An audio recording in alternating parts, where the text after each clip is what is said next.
Hello everyone, today I will show you how you can unlock the legendary gems in Mist of Pandaria Phase 1. There's 3 different locations where you can start this quest chain, either at this NPC in Town Long Steps. It can be found right here at this garrison.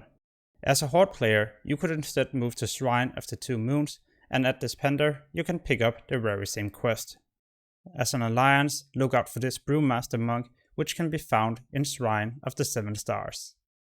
Alright, next up you will need to move to this location where you hand in the very first part of this quest chain.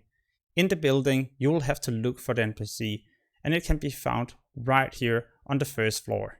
After handing in this quest, a short RP event will begin as you accept the next quest. You just speak to this NPC to begin the event, and then you can pretty much go AFK for the next 5 minutes. While you wait, you could also change your Hearthstone to this house. So when you need to hand in the quest, you can do this instantly by using your Hearthstone. Alright, so the moment the RP event is over, you can hand it in and pick up 2 new quests.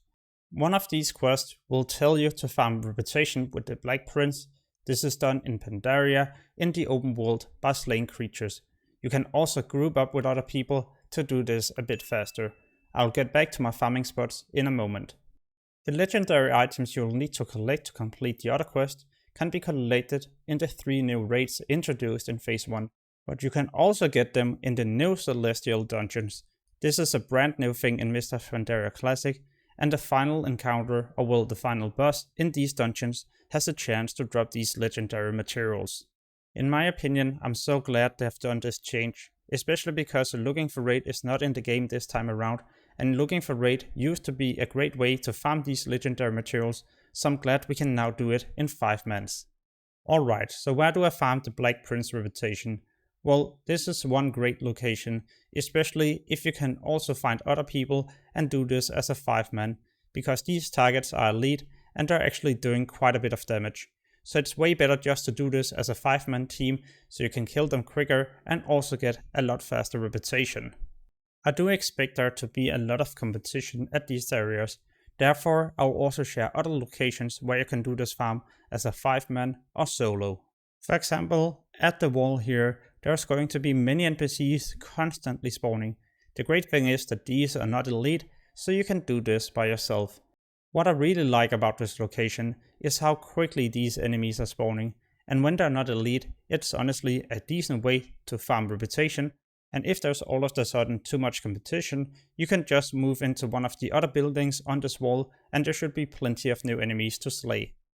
However, if there's too much competition, then you could always swap to Dread Waste. Here there's also going to be plenty of enemies to slay, and the great thing is that there's also going to be many different quests you can do at the very same spot. These quests will reward your classy reputation, so you're farming 2 factions at the same time. At the northwestern part of Town Long Steps, you'll find this island. On this island there's going to be elites and non-elites, and I usually do this as a 5-man party, especially because there are so many creatures, so it's going to be way more efficient if you're doing this as a group.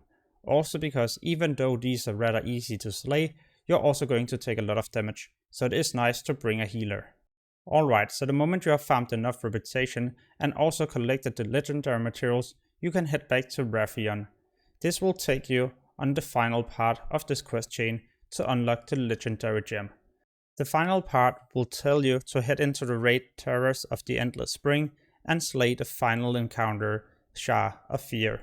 Once you have successfully done this, you will also be rewarded with the item to complete this quest, and now you head back to Rathian. The follow-up will allow you to choose between one of these 3 legendary gems.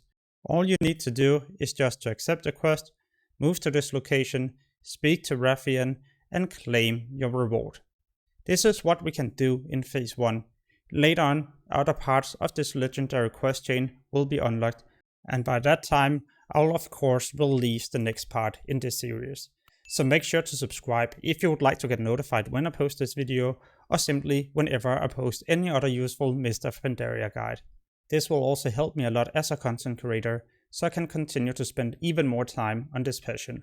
As always, thank you so much for watching and have an amazing day. Peace.